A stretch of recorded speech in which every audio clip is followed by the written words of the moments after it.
I thought he was ultimately a third-line scorer on a contender. I think he can be a core fourth best forward on a champion. I mean, this is big news that Lebowski 5 is come around on Frank Nazar, because this is one of the regulars in the chat was just like fighting upstream with Frank Nazar. So shout out Lebowski 5. I mean, seeing the light. I am a little unclear on what Frank Nazar ultimately is. Superstar. But he's got the reason a lot of people don't say superstar for Frank Nazar is because there wasn't a lot of hype on him coming out of the draft. He didn't absolutely light things up at Michigan. He was a really good player on a really good team, but it wasn't like the stats were jumping off the page like to a Bedard level or, oh my God, these are comical statistics we're seeing here, like Dave Bolin with the London Knights with his 120-something points.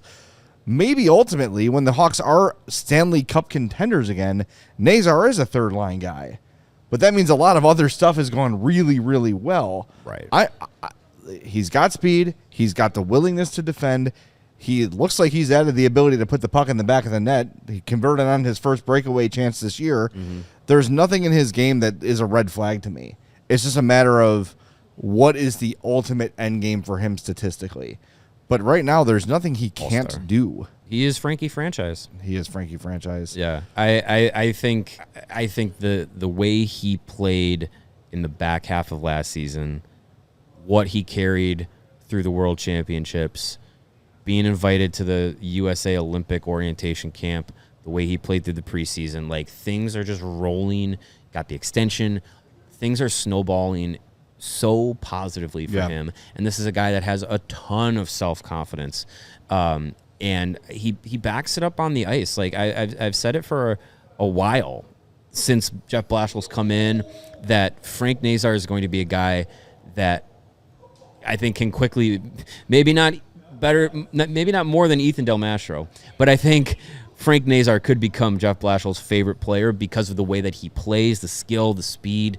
It just feels like a systematic fit for what he wants this team to be. And I think Kyle Davidson probably looks to Frank Nazar and say, that's exactly that speed, that mentality.